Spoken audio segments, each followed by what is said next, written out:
Hello guys, welcome to my channel. जैसा कि आप लोगों को पता है कि हमारा प्लाज्मा प्रोटीन सीरीज चल रही है। तो प्लाज्मा प्रोटीन में मैंने लास्ट क्लास में एल्बुमिन पढ़ाया था, उसके बाद मैंने ग्लोबुलिन पढ़ाया था, उसके बाद हमारा आता है क्लोटिंग फैक्टर। क्लोटिंग फैक्टर्स में क्या क्या आता है? क्लोटिंग फैक्टर बहुत असेंशियल होते हैं, मतलब बहुत ज़रूरी होते हैं हमारे खून को जमाने के लिए। मतलब जहाँ पे ब्लीडिंग हो रही है वहाँ पे खून जो जमता है वो उसके लिए रिस्पॉन्सिबल हमारे क्लोटिंग फैक्टर होते हैं।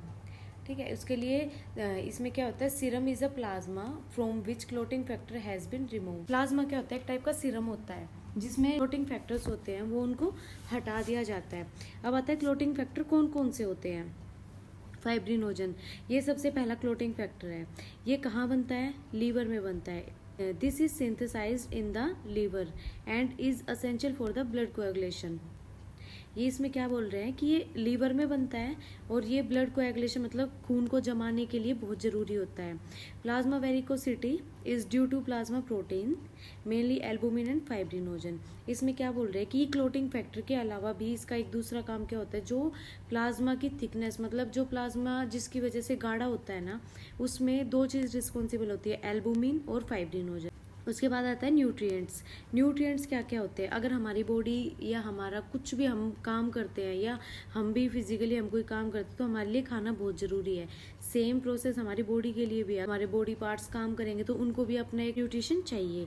इसमें क्या क्या होता है? Food is digested in the alimentary tract and the nutrients are absorb. For example monosaccharide, amino acid, fatty acid, glycerol and vitamin together with mineral salt. इसमें क्या बोल रहे हैं कि जो हम खाना खाते हैं हमारे पाचन तंत्र में जाता है, वहाँ पे जाके वो एब्जॉर्ब हो जाता है, मतलब सोक हो जाता है। किस किस रूप में वो सोक होता है? Monosaccharide, amino acid, fatty acid and glycerol and vitamins, इन रूप में वो सोक हो जाता है।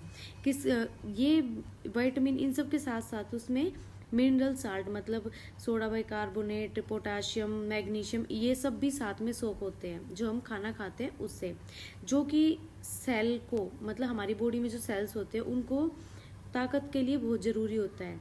और ये सब क्या करता है, जब हमारी बॉडी में सोक होता है तो हमारी बॉडी को जिनको हीट चाहिए उनको हीट प्रोवाइड करता है, जिनका ब्रेक डाउन हो गया उनको रिपेयर करने में हेल्प करता है, और उनको जिनको एनर्जी की जरूरत है उनको एनर्जी प्रोवाइड करता है। मतलब इन शॉर्ट इसमें यही बोल रहे हैं कि जब हम खाना खाते हैं हमें ताकत प्रोवाइड करता है, हमें वाइटामिन देता है, हमें और काम करने की क्षमता मिलती है ना खाना खाने से। सेम हमारी बॉडी को भी है, जो हम खाना खाते हैं उसमें से न्यूट्रिएंट्स जो हमारी बॉडी निकाल लेती है वो ब्लड के थ्रू हर ऑर्गन में जाती है।